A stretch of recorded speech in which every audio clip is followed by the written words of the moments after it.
We'd like to say welcome once again to our weekend podcast. This is the Gracious Hope live podcast. Here, my name is Alexander Red of the Gracious Hope Bible Fellowship. And here today is a very fascinating day because we have a special guest who is going to explain 2 decades of services in the arena of government, that is the public square, as well as academia and his faith.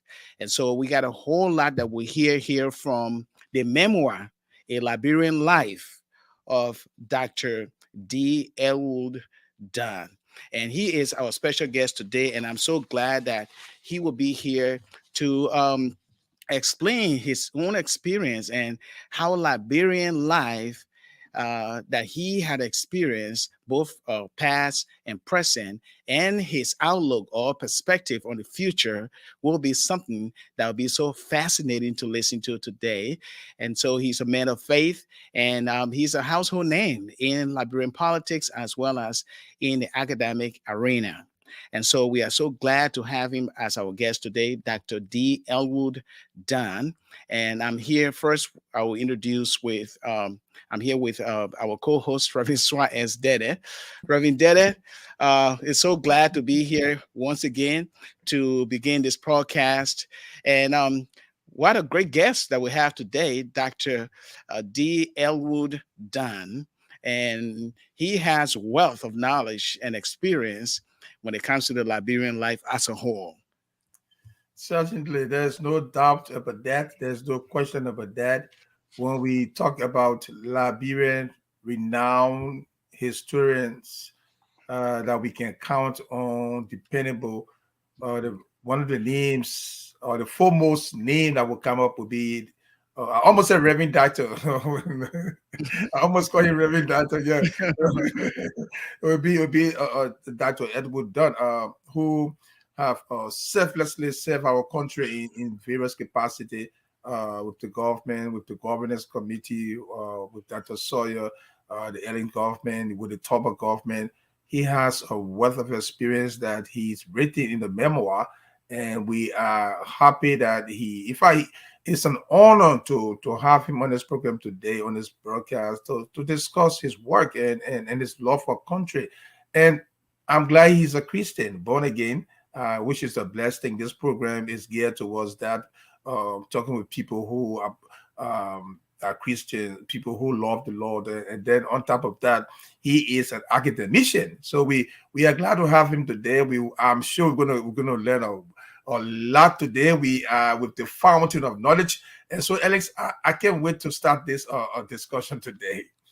Yes, and this book was launched on July the 10th, officially, virtually. And as you can see on the screen here, it was launched on the 10th, and it's called, the title is A Liberian Life, Memoir of an Academic and Former Minister of State for Presidential Affairs. And we know Dr. Dunn served in the Toba administration as a minister for state for presidential affairs. Yes. And so we are so glad to have him here today. And he has a whole lot to say here regarding his faith, his academic experience, as well as looking at the government as a whole, his functionary and his role in public service. And so without much ado, we are so glad to have Dr. Dunn. Dr. Dunn, welcome to our podcast, Gracious Hope Live podcast here. And it is a pleasure to have you here as our special guest today to discuss your new memoir, which of course is The Liberian Life, a memoir of the former president, or let's say former state and presidential affairs minister and an academic. Welcome. Thank you. Thank you very much. It is a real joy for me being with you guys to talk a little bit about my experience. And much of it has been in Liberia, but a good bit of it has been in the academic community in this country as well. Yes, yes. And we look at all of your 2 decades of experience, both in the government as well as in the arena of the academic setting. as well as your own faith, and looking at our country in the past, the present, and the future. We will start here with your faith, okay? Your man of faith, and you believe that in all of this, without the strength coming from Christ, you won't be, or you wouldn't do the things that you do, and you have contributed immensely to our country. So let us start here first. Tell us about how your faith had enabled you to persevere all of these years going through the thick and thin. Wonderful. Well, when I talk about my faith, I start with my maternal grandmother. And I start with my maternal grandmother because she introduced me at a very early age to Jesus Christ. Hmm. And he has since been the foundation upon which my life has been built. I have grown up with her. She has trained me and prepared me for the, shall I call it, the vicissitudes of life, the ups and downs of life. She basically almost anticipated what was in front of me and basically said to me, "Here's your guide. The Holy Bible is your guide." All of the great precepts of the Bible I learned under her. And I took out of that home in Lower Buchanan, Grand Bassa County, to Bassa High School, to the University of Liberia, to Cuttington College, to studies in France and studies in the United States. All of that has been my guide and my stay all along. Hmm. Yes, yes, Reverend Deddeh. The Bible is always the guide, and God gives us the Bible not just like a mere manual, but a book of life, a book with a roadmap to lead you with wisdom and the certainty that if you depend on God and His Word and His promise, yes, you will persevere. And I know Dr. Dunn has persevered all through his life. He's been through the challenges, the pitfalls, and he has seen a lot. Now, Reverend Deddeh, I just want to pose this question just before you come in here. Dr. Dunn, looking at Liberia from your growing up to the time you excelled to the position of becoming a minister of state and presidential affairs, how was it like when it comes to the inner workings of government compared to then and now, and your experience from that time? Or at Well, that time. yes, it was an interesting experience. I completed my graduate studies in this country. I worked for 4 years at Seton Hall University in New Jersey, teaching. And then I went back home because I felt I was needed back home. I joined the government of Liberia at the Ministry of Foreign Affairs as an assistant minister of foreign affairs and as head or director of the Foreign Service Institute, training young people for service, for foreign service. So I worked in that capacity for 3 years. The Minister of Foreign Affairs was the late Cecil Dennis at the time. I worked very closely with him. And then after 3 years, I was invited to join the executive mansion as a deputy minister for presidential affairs, and then subsequently as Minister of Foreign Affairs. It was an interesting time in Liberia. Those who are old enough to remember the 70s will remember because we are talking about the 1970s. I arrived home in 1974 to be precise. Interesting times in the sense that Liberia was in the, how shall I put it? Liberia was in the process of coming to terms with its past and trying to determine what the path forward should be.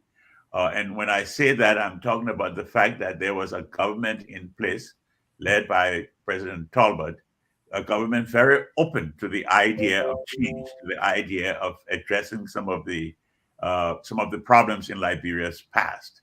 And then you had on the stage a number of social movements called MOJA, the Movement for Justice in Africa, and social movement called PAL, the Progressive Alliance of Liberia, and all of these, and a number of other groups challenging the government for change. Sort of, we want change and we want change now. We don't want any delays. And what I sensed there, if I may just put it in summary form, was the forces for change confronted the forces of the status quo. Change versus the status quo. It was the business of the government of Liberia under Talbot to address that critical situation. Where do you move? Do you move with the forces of change? Do you stay with the forces of the status quo? Do you try to find a middle course? I think the president was probably found himself in a situation where he needed to, where he sought to find a middle course, and it was a very difficult position under those circumstances. So, in other words, the president found himself in a dilemma between these two forces. You think that led to the coup in 1980? Well, obviously, part of what happened in the 70s led to the coup of 1980. But I think it's important to point out that the president was very open to the forces for change. His problem was that he had some colleagues of long duration, I should say. Remember that he was vice president of Liberia for almost 20 years before he succeeded President Tubman to the presidency. So he was part of that old regime, if you will, and had colleagues of that old regime still in place. The speaker, the chief justice, a number of other people. And they were not so keen on change. And yet he had to try to find a way of basically saying, ladies and gentlemen, the time has come for us to move forward. So on the left, he was being pulled, and on the right, he was being pulled. Yes, and he experienced some difficulty in trying to determine exactly what to do in that kind of a situation. So we will characterize that situation that he was facing emotionally and psychologically as his inaction or debating between where to turn caused some delay, and those social groups or pressure groups, they were very fired up for a change. So do you think that because of his inaction caused those pressure group to yank up their pressure, and because the delay in between there might have led to his demise of that government? Well, I don't think the word inaction is apropos, because he was very active. You will see in the book that I go into some detail in pointing out the series of meetings, series of dialogues he was engaged in with individuals from these groups and sympathizers from these groups. The Christian ministry, people in the Christian ministry, people such as the late Bishop Michael Francis, Bishop George Brown, all of these people were very active. The then pastor of the Providence Baptist Church, Reverend Itomo Reeves, all of these people were also very supportive of the idea of change, and he sought to dialogue with all of these people. He considered the change advocates as legitimate in the context of the political process in Liberia. So it was not that he was sitting there. It was that I think someone put it another way, and that was that he was not a political operative, meaning how to maneuver the situation in such a way that you end up achieving your purpose. He was not fully able to achieve his purpose. Those who will in the future take the time to look at the details of the policies that he sought to put in place, whether it was health or agriculture or education, you go the whole area, you will see what he was endeavoring to put in place was in the interest of the country. Great, great, great. You talk about some of the discussions he had. I'm sure because he called the youth his precious jewels. That means he loved the young people, and he wanted to see progressives making headways in the country. But were you privy to some of these meetings that he had with these different groups you mentioned, and at the time? Well, some of them surely. Those that I didn't sit in on, I acquired the minutes of those meetings, and that's what I used to do my book. But I was part of a group. I was, for example, part of a group that he established to look into the True Whig Party, the ruling party at the time. Hmm.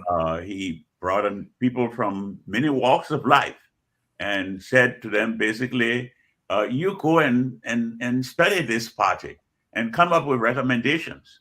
Mr. Emmanuel Shaw was the chairperson of that group. Uh, those who know him, one would have to make some explanation because his orientation was a little different from what it was then compared to what it subsequently became. I think that point needs to be made. But I remember a line in that report said that we are going to hold a convention in Buchanan to look into the report, to consider the report. And the report is basically saying if you do not take seriously our recommendations for fundamental transformational change in this party, this convention that we are going to in Buchanan could very well then be the last convention of the True Whig Party. This was in, I believe, December, not December, probably like October, November of 1979. Hmm. You know what happened when we got to October, November 1980. The party wasn't there, the government wasn't there. That is, the government did not heed the warnings. And again, this happened because the forces of change were battling with the forces of the status quo. Wow. Okay.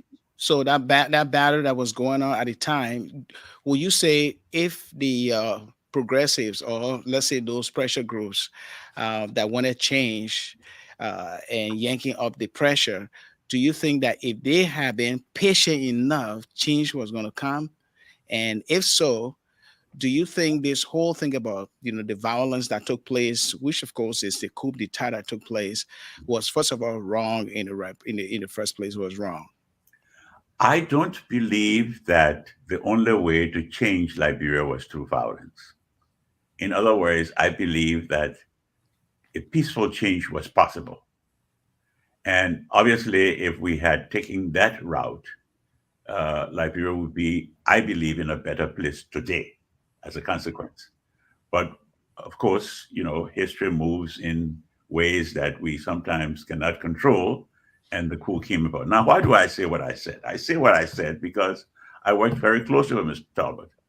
And I understood very well that he was putting in place policies that he would leave behind that were in the interest of Liberia. And I believe that had he reached the end of his term, which was to be 1983, I believe, he had an 8-year term. I think that started about 1975. He would have left the presidency by constitutional mandate. He was required, but knowing him, the human person that I knew, he would have left the presidency. And once he left, I think the field would have been wide open. I personally hold the view that it's even possible that the True Whig Party could have been defeated in an open, free, and fair election in 1983. And we would have then made a very smooth transition from a de facto one party regime to a multi party democracy developing, going forward. I think that possibility was there. But it didn't happen that way for all kinds of reasons that are both internal and I should underscore external as well. And all of the details of those things have yet to be researched and written. Some of the reasons for this has to do with the fact that Some of the information is classified. Some of the information is destroyed.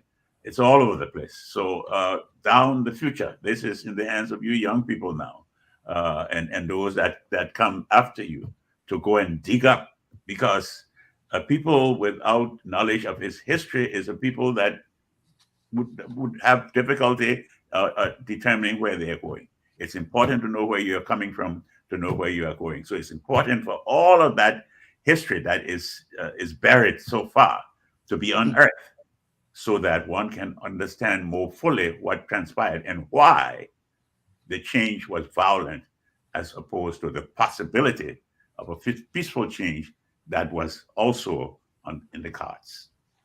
Yes, Well, and you give a exactly. unique perspective in your new book here, and I hope you can watching us, you can get this book, this memoir at what was that web page? You can also get it on, was it Blaze? It is Brill, Brill, Brill.com. That's the publisher. Yeah, Brill.com. brill.com. Yes, you Yes, can get a BRILL dot dot com. com. That's it. Okay, you can get a copy there. Is it on Amazon as well? I believe it is. I believe it is Okay, as well. okay. Yeah. So you can get And a copy, and this memoir is very fascinating because you get to see Dr. Dunn's perspective on what it means to work uh, in at the executive mansion and be close to a president, William R. Talbot Jr., including his associates. He worked from 1971 to April 1980. And he saw a whole lot, and as he is also sharing his perspective here, we all can reflect and see his insight on some of the things that were going on. Now, he mentions about the internal and external forces.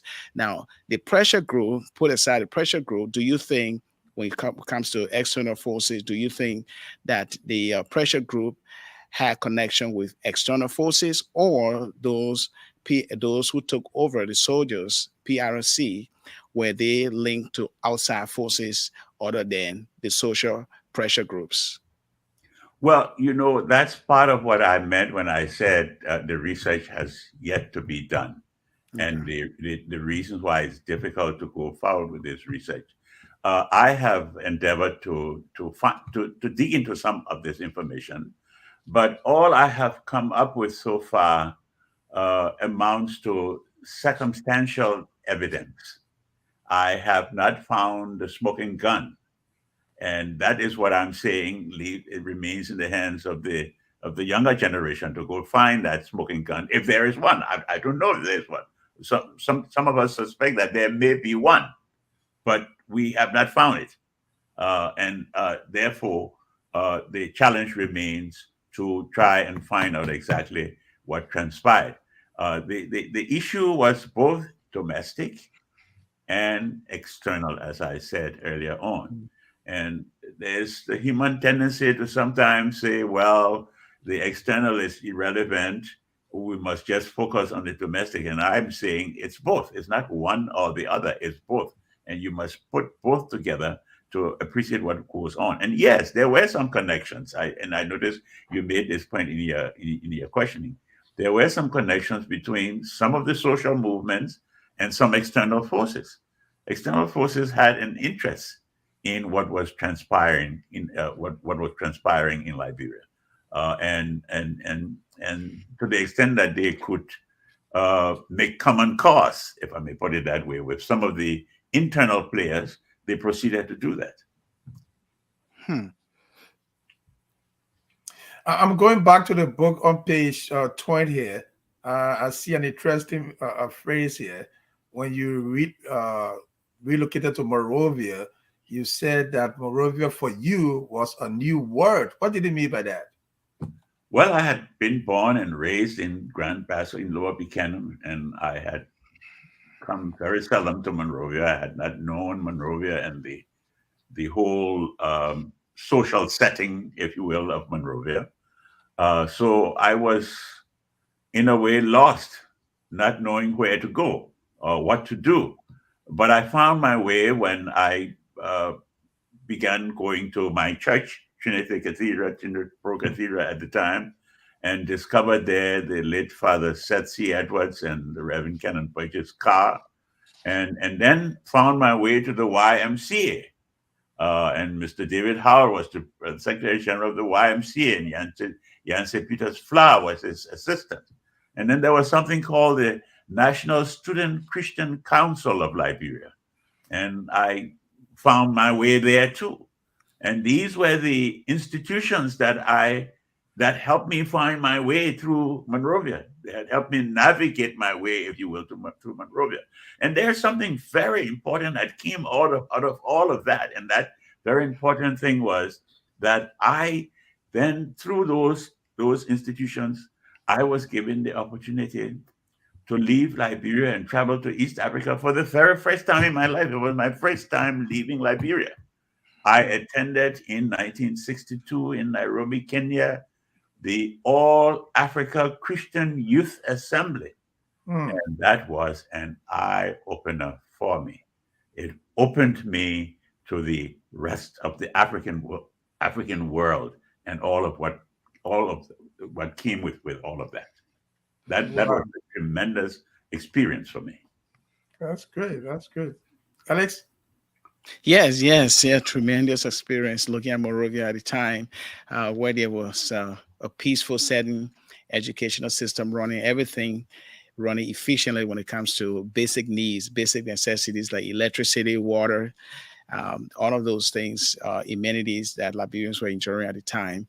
Now, if you were to take a look at from the 80s after the People's Redemption Council took over, and later on we witnessed the entire PRC destroyed, and then the constitution was changed or was revised, and looking at a new president that came to put power at the time, Samuel Doe.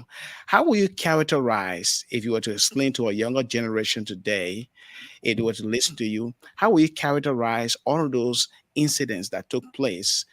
I would call them turbulence. Okay, Liberia was in a turbulent state after Toba was taken away. Okay, how will you characterize all of those years leading to our modern time? And we'll get to your service in the Ellen Johnson Sirleaf government. But how will you characterize all of those incidents that took place getting to the revised constitution and a new government from the military coup, planters or plotters?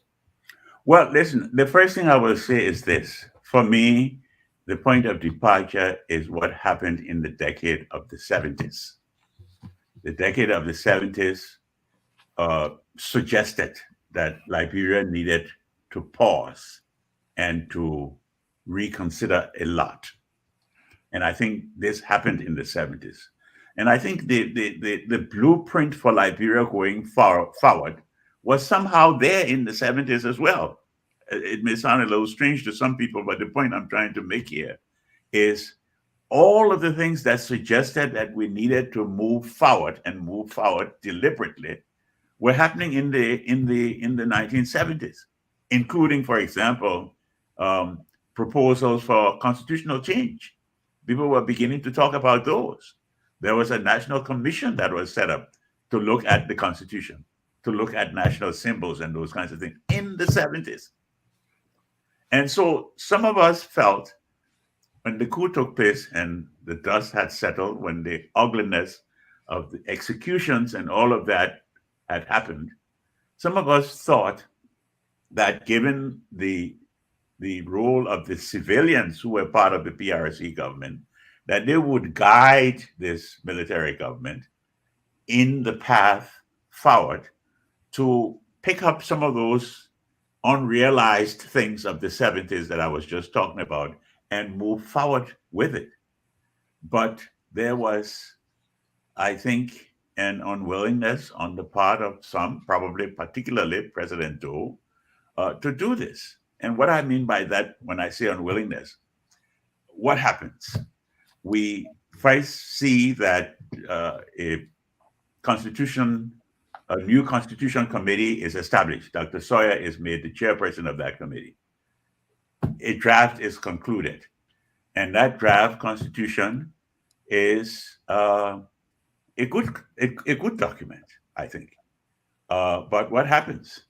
Doe is unhappy because I think the the draft precluded him from running for office, given his age at the time and other considerations, I'm sure. So he takes that draft and he gives it to, I think, a 59-person commission headed by the late Dr. Kessley, Edward Kessley.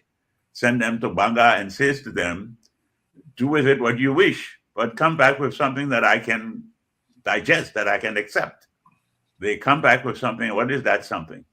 That something, for example, addresses the issues, many issues, but one of them they address is term limits. The presidential term moves from 4 under the Suah draft, goes to 6 under the Kessley revision. The legislators go from 4 to 6.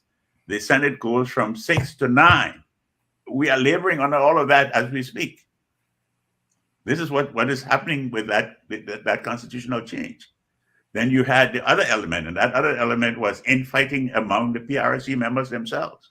Mm-hmm. You know what happened in 1985 when Kwampa showed up.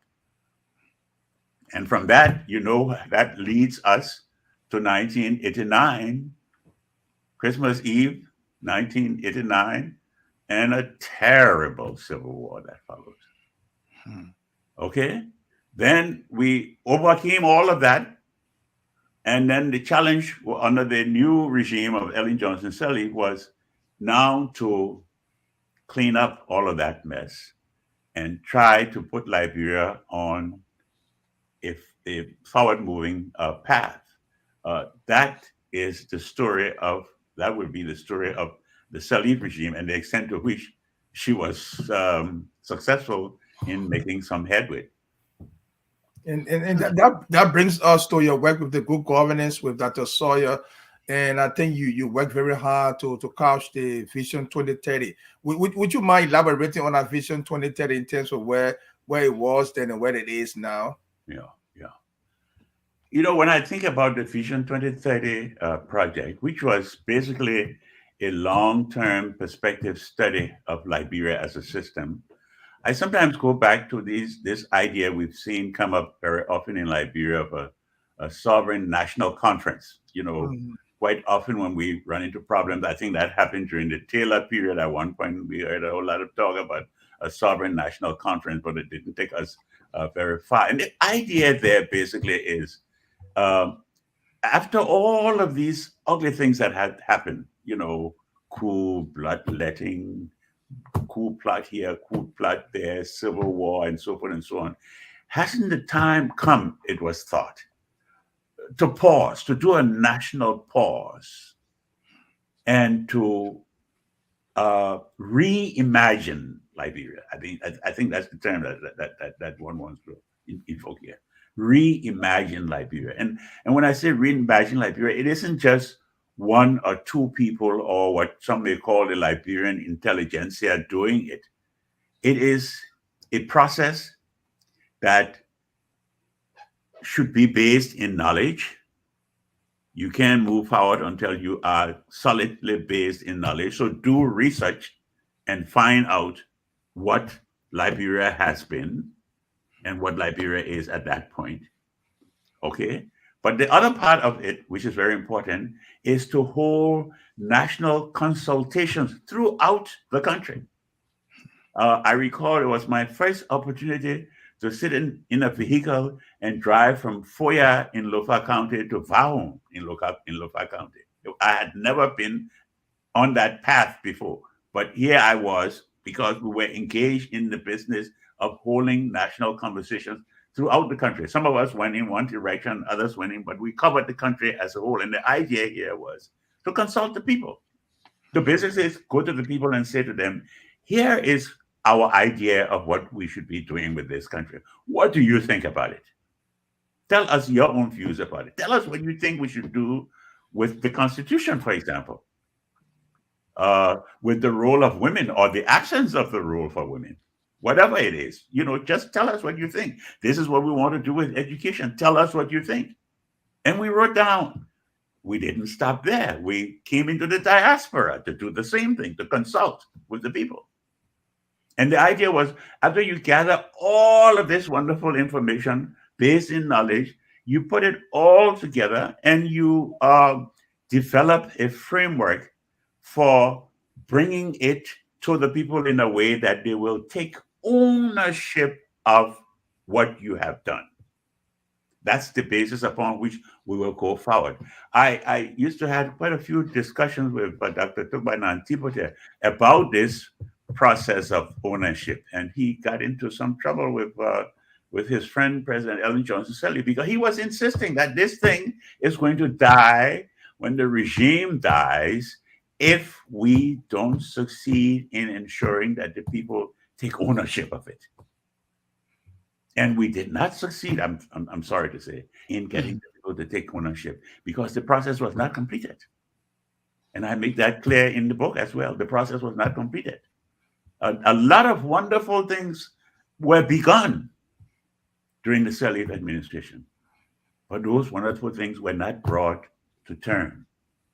And as politics goes, when a new captain comes aboard the ship, that new captain tends to forget about the one before. You know, countries should build upon the successes of their predecessors. They should. That's the proper way to do it. But it doesn't work that way quite often. And certainly it didn't work that way in this particular case. So in other words, it died. The Vision 2030 died. Well, where is it today? I mean, where is it today in terms of the things that came out of it? The things that came out of it said that we want to develop a new Liberia where we think differently, we speak differently, we behave differently. It was summarized in a statement that says something like one nation, one people, united for peace and development. I think that was the thing. One nation, one people, united for peace and development. And the idea was in about 30 years, Vision 2030. Notice what it's saying. By the time we reach 2030, Liberia would be a middle income, peaceful, democratic, developing country. All those very nice things that you can think about. Yes, so nicely worded. Exactly. By 2030, that's where we wanted to be. But the challenge was, were we prepared to bring people on board? We had consulted people. So, I mean, the road was already there to do this, but we didn't complete it. And the question then becomes one of, why didn't we complete it? And why aren't we moving forward with it? And the reason is basically a new regime is on the stage, and the new regime apparently doesn't see fit to take that and move forward with it. All right. We'll be right back.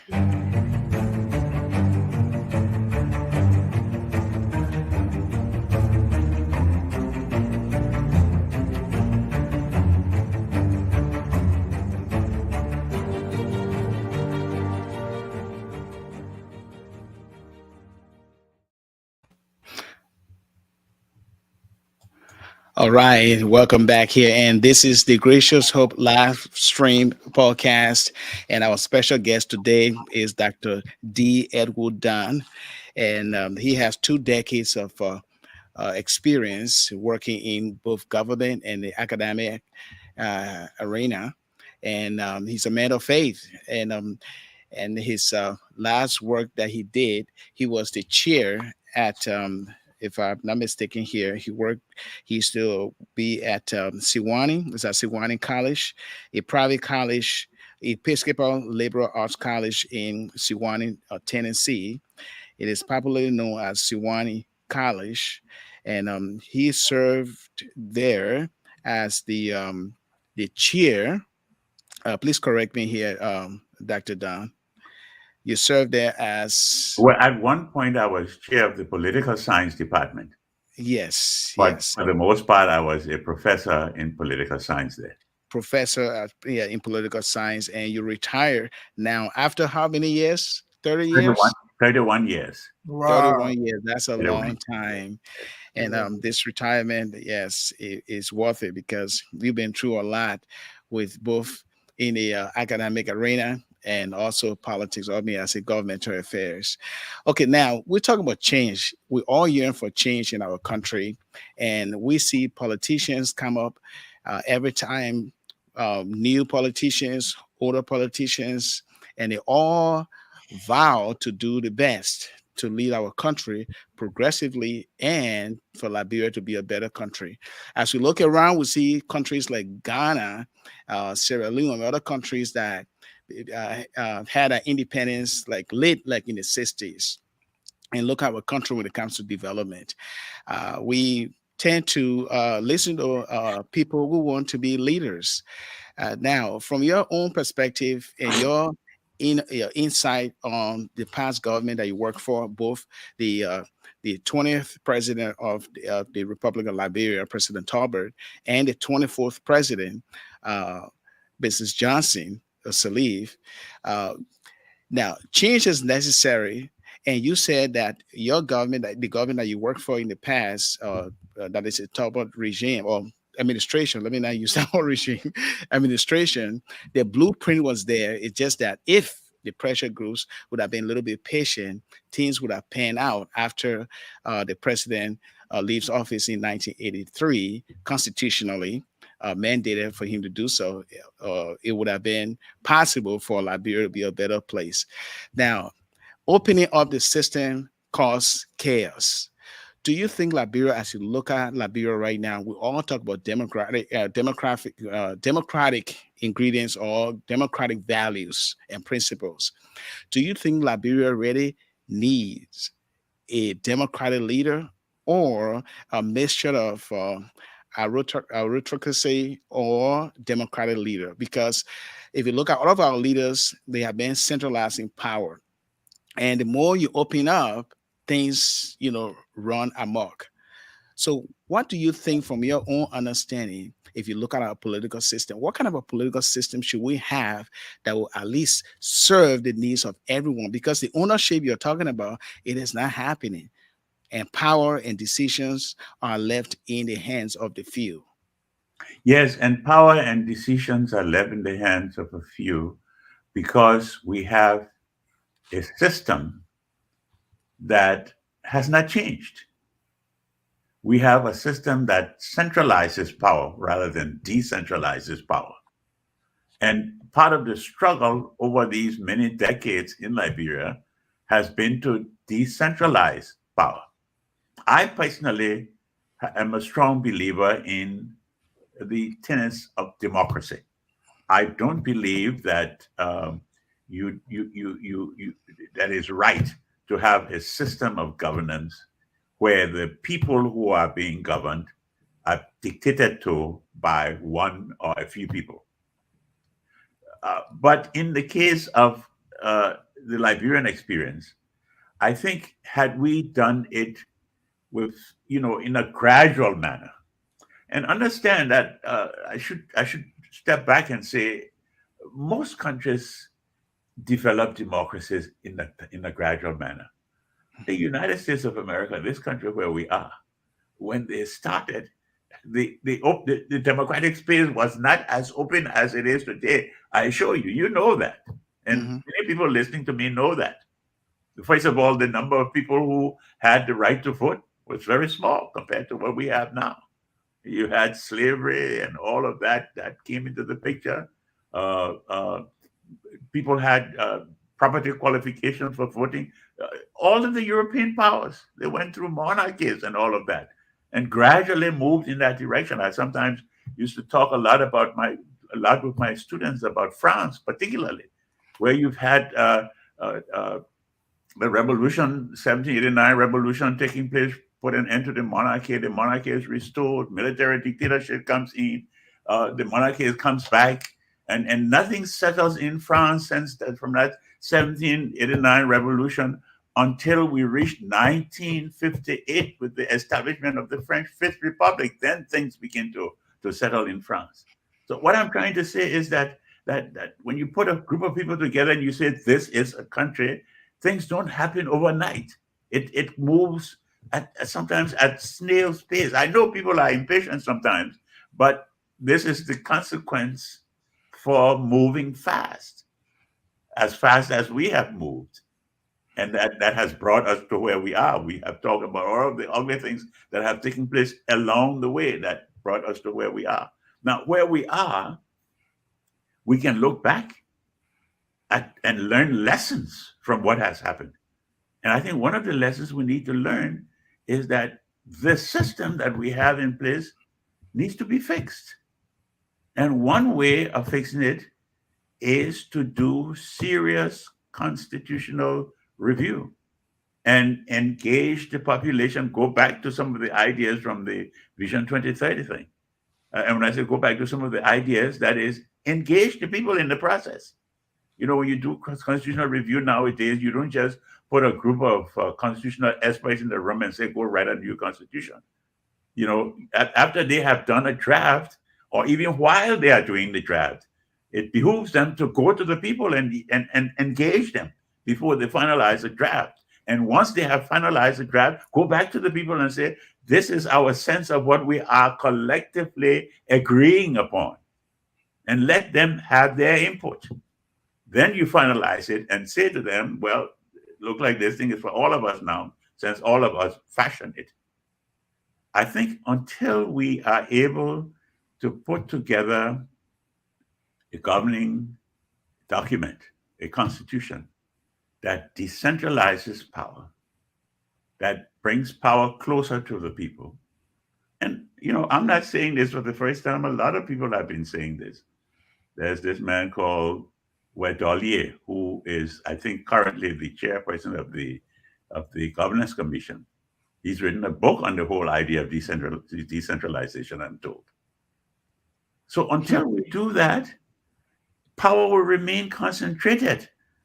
And the nature of power is such that when you concentrate it in the hands of one or a few people, they will exercise it that way. And they will interfere in the other independent branches of the government in subtle ways. I think until we therefore bring that change about, it's going to be very difficult to see the place stabilizing.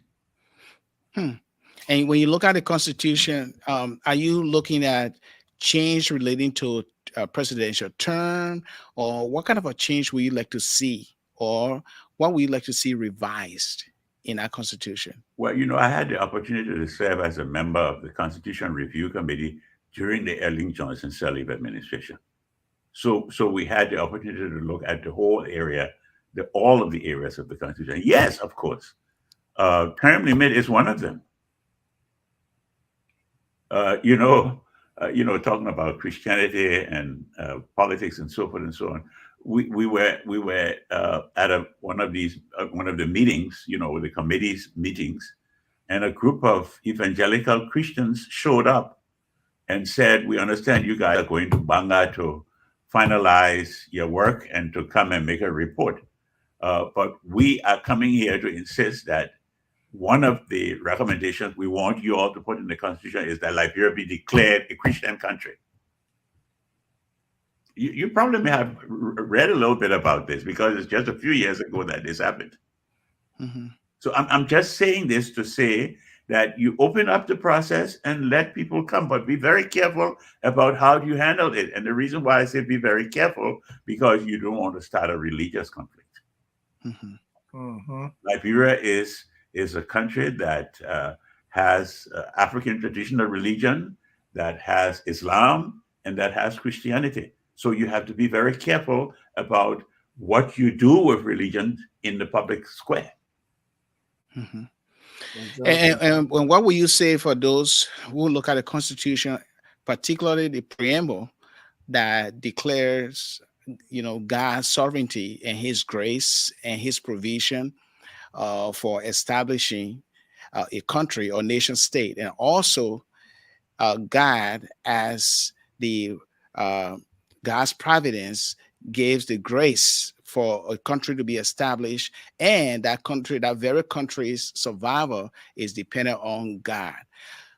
So what will you say to those people who look at the preamble and say, okay, those are principles that we can see in the Bible, recognizing God, not gods, yet we have a country with diversity of people with different faiths, and will recognize that. However, Christianity leads the way. What will you tell those people?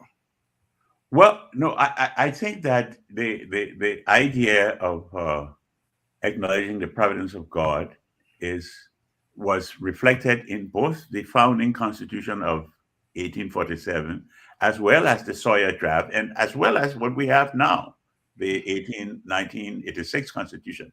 And there is nothing in my mind that is controversial about that. There's one thing to say, to recognize God in the development of these documents, or in the development of the state. There's another thing completely different to declare, to make a political declaration that this country is a Christian country. I mean, you hear about some countries that are called the Islamic Republic of Mauritania, or the Islamic Republic of this, or Islamic Republic of that. That's their choice.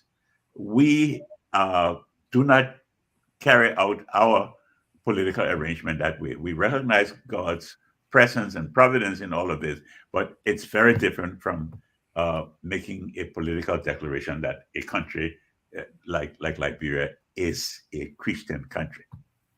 Mm-hmm. Okay. Talking about peace and reconciliation in Liberia after the war, we brothers against brothers, sisters against sisters, parents against children, and we kill up ourselves and destroy our country. The Peace and Reconciliation Commission was established, and it had interviews with people publicly and the rest of that. I'm sure you also followed that. What is your take on the outcome of that peace? Work of the Peace and Commission that was set up by the government? What is your take on it? Did you think it achieve something while it was established for? Well, I think the idea of truth and reconciliation is something that no one can successfully, argue against. It says truth and it says reconciliation. In other words, let's establish the truth first. What happened? We can go and dig up and find out what happened by talking to people, by examining documents, by interviewing people, and so forth and so on. And when we have established the truth about Liberia's past, then we formulate some ways of reconciling us. We are divided. I mean, that is a fact. We are divided along many lines. We have many social cleavages. Sometimes they are ethnic cleavages. Sometimes they are religious cleavages. Sometimes they are other social cleavages. The disparity between those who have and those who have not. The haves, have-nots. That's a form of cleavage. I mean, we have a situation where a few people up there, not necessarily only politicians, but a few people up there are very wealthy, and the masses of the people are living in grinding poverty. All of those things don't make for a peaceful, prosperous country. So the idea of the Truth and Reconciliation Commission did not originate in Liberia. It came from outside Liberia. Others had tried this in the aftermath of their conflict. The South Africans did a very good job at this in the aftermath of the apartheid system that was in place there. The people in Rwanda tried it in the aftermath of their terrible genocide. So we were trying it.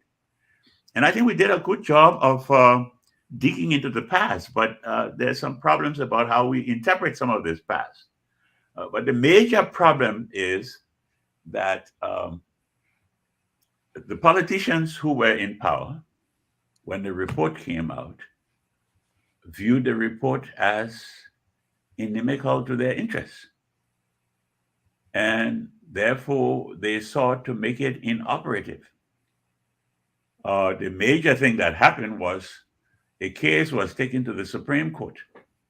And that case basically said that what the Truth and TRC was recommending was unconstitutional because there had been no prior due process of law. And the Supreme Court is the highest court in our land. So whether it speaks rightly or wrongly, depending on how you want to look at it, Yeah. that's the final word. And I think that dealt a crippling blow to the TRC process. So after that, people had to scramble and get the documents, the PRC documents, out of Liberia. Do you imagine? Can you imagine? It was like the possibility exists that someone could get their hands on these documents and destroy them. So those documents are in Atlanta, Georgia, as we speak. Yeah. Just to secure them for posterity, for the future. Valuable documents. And then, of course, a lot of the things that were recommended in that report, some of them we were trying to implement. The report talked about constitutional review. That's why we're trying constitutional review, but we didn't complete it. The report talked about symbols review, the flag, the seal. That's what we're trying that too, but we didn't complete it. So everything starts and never completes. And that's where we stand. For those who are not familiar with that case with the Supreme Court, would you mind going just elaborate a little bit for the viewers and the listener to get what that case was about? Well, I don't remember myself the detail except to say that one person took the case to the Supreme Court and basically said to the Supreme Court, I'm being told, and understand this, I'm being told that the TRC has concluded that my role during the conflict was such that I am precluded from holding public office in Liberia for 30 years. Okay. So I come for some remedy from you, the court. And the court took that particular case. Again, I don't remember the exact the name of the person that took this case. But apparently it ended up being in the interest of all of the people who were put into that particular category. And so the court reviewed what was put before it and came down with the decision that I just mentioned, which can exonerate those people that they didn't have to worry about that. And so the rest of the report, yes, there were some feeble attempts at doing a little thing here and a little thing there by certain parts of it, but there was no passion on the part of the authorities in government for seeing this thing go forward. Okay, so I know we got a few minutes left here to go. Now, looking at our entire country, Liberia, and from your era of maturity and getting to work in the government, and later on leaving the country to work on a foreign soil, and then going back to work for the Johnson administration, and working on some documents that are pertinent to the growth of our country and looking at progression for the future. Now, overall, if you look at Liberia and you look at the church, that is the ecclesiastical establishment of the country, the church that they established there, well respected. In fact, our constitution, the first one was signed, declaration was signed at the Providence Baptist Church, from my understanding of history. Look at the church now. Do you find the church, do you see the church as being weak and not efficient and effective to instill some of the principles and values that should be within the culture that we have right now, particularly among the young generation? And also, how do you see Liberia from now, looking at our leaders who have both participated and some that are currently participating and the future? What would be your perspective on those things? Well, let's talk a little bit about the church. I have had the opportunity in my life to do some serious research on the history of the Episcopal Church of Liberia.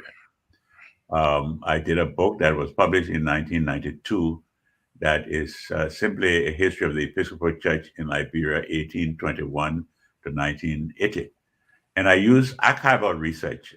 The church has an archive in Austin, Texas, and I use that as my primary source. So I come from there, And then I took a sort of glance at the other denominations in Liberia. My old college professor, Dr. Walter Kaysen, did a doctoral dissertation at Columbia University years ago that is titled something like The Growth of Christianity in the Liberian Environment, where he looked at all of the mainline denominations in Liberia, not only the Episcopal Church, but the Baptist, the Methodist, the Presbyterian, and so forth and so on. So that's background for me. And what I saw was a church that pioneered modern education in Liberia. One has to make that point very clear. That is, the government was not in the position to finance education in Liberia. And the churches undertook that responsibility to educate the small citizenry at the time. And over time, the church has been involved, continuously involved in education because it's been part of its ministry of evangelism. In other words, in order to teach the Bible, we have to deal with language issues, and we have to deal with educational issues and so forth and so on. So those things have always been together, education and evangelism and so forth and so on. And then out of that came principled people who some of them occupied important positions in the government. So the hope was that they would bring the Christian values to their jobs. And of course, those Christian values were being taught in the schools that I was just mentioning to you as well. And we've had perhaps all presidents of Liberia have been professed Christians so far. Mm-hmm. Every single one so far. But the question then becomes one of how are those values transmitted to the present generation? Mm-hmm. What has happened to that in the decade of the 70s? What happened to that in 1979? What happened to that with the coup? What happened to that in that decade of the 80s and going forward? And I think a short way of answering that is to say that those unsettling situations, the 70s, the 80s, and going forward, those unsettling situations led to a fraying of the moral fabric of society. So that the kind of country that I grew up in when I was 10, 11, 12, 13, 14 years old is very different from the type of country that people of my age are growing up in. I came from a Christian home and I went to a Christian school. And the values that came out of that experience went with me as I moved along. I was lucky, I must say, in my life, and stayed with me. And I'm going to take it with me to the grave. Mm-hmm. But the young people like me today do not have that. Many of them are not raised in homes. Many of them are raising themselves. What do you expect under those circumstances? Yes, the churches are still there, but it's changing also.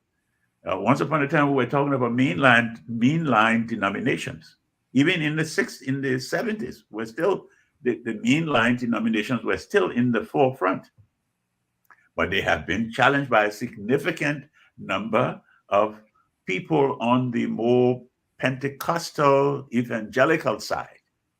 They are moving to the top.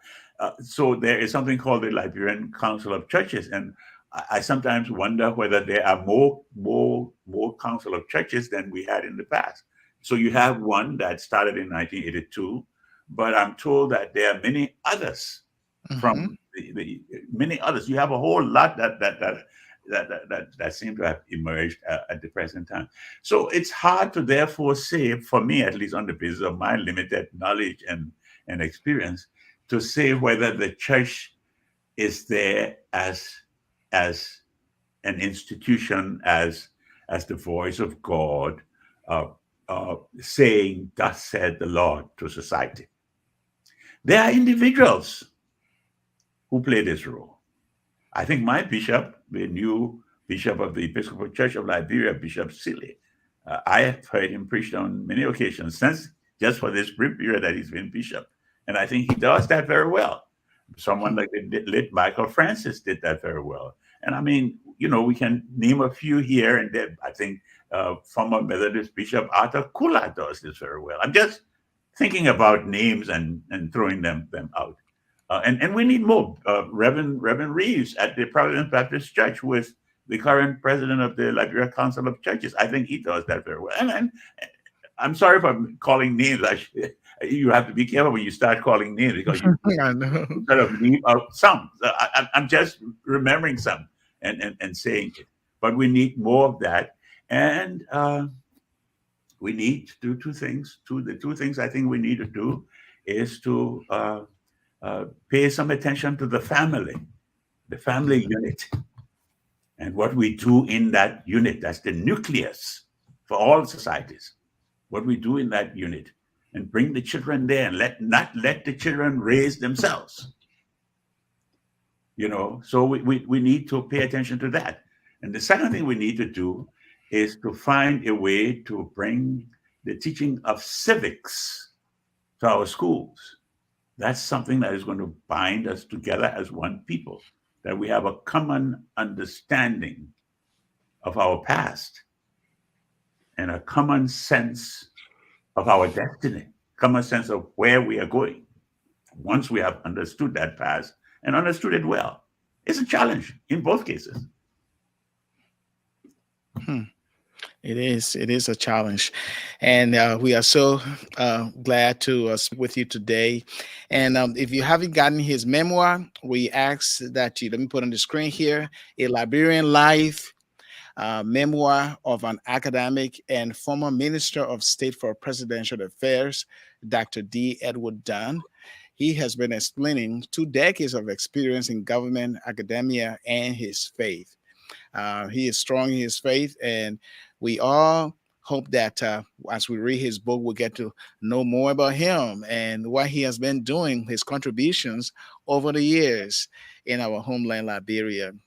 And so it is a way to show our patriotism and nationalism, understanding of where we are. Like he was talking about the education of bringing about the education of bringing about civics lessons in the classrooms and things that bound us together culturally and socially and politically. And so we are so privileged to have him here today, and we'd like to say thank you so much. And now, just before you leave, Dr. Dunn, I have a picture here. I see you here smiling here with your late wife and your children. Yes, two of my children. I have 4 of them. These are 2 of them, Jermaine, my younger daughter, and Siddha, my younger son. Where are they now? They are here in the Maryland area. They're adults now, and, in their professions, doing their thing, so to speak. Yeah. And any of them teacher? No, Jermaine went to law school, and Siddha is in the finance business. Yeah. Oh, okay. No. Yes, I take that back. My older daughter followed me in the profession. She did a PhD in international relations. Oh, so okay. She has been teaching. Yes. Yeah, and it was good to know that your mother and your aunt were teachers. Indeed, they were. They were. Wow. Yeah. That's a long history. Thank you so much, Dr. Dunn. We appreciate your presence here today. Until then, we shall see you again. Thank you very much. I enjoyed this exchange. Thank you, and good luck to you in your work. Thank you. Goodbye. Right. All right, Reverend Deddeh. That was a whole lot we learned looking at years back, the experience of our country, his experience, his insights, and looking at the future of our country. Yes, certainly that there were some questions we hope we would have discussed today, the good governance, because he worked with the good governance. I hope we can invite him back on the program to part 2. We'll call it part 2 to going to too. the other years or going to the other areas, because he has a wealth of experience that we can still tap into. People would like to know the impact of the good governance on the Liberian political system since it was established by the Ellen government and then led by Dr. Sawyer, and he was there as well. People would like to know. Again, we wanted I wanted to hear from him but the Bible been taken out of the school because the Mhm. impact of that, but we didn't have the chance to do that. So hopefully in the future, when he comes back, we can discuss those things. I believe he has something to say about the Bible, especially. You and I talked about this so many times on our program. Mhm. And the Bible is taken out of the school. We learn Bible in school. You and I, we learned Bible in school. It was during our formative years, which positively impacted us as well. And the Bible is not in school anymore. We would love to hear his take on that. And And other, many other issues. Yeah. yeah, many other But issues. there's a whole lot we learned today. But Yeah, anyway, exactly, yeah, exactly. it was a pleasure. We'd like to say thank you so much, our viewers, for watching our podcast today. And we'll be back here next Saturday, the same time, 3 p.m. Central Time, 4 p.m. That is 3 p.m. Central Time, 4 p.m. Eastern Time, and 5 p.m. Pacific Time. And in Liberia, or all of you who have the GMT time zone, it is at 8 p.m. GMT. Thank you so much. And again, we'll be here next Saturday. And we'd like to say bye bye for now.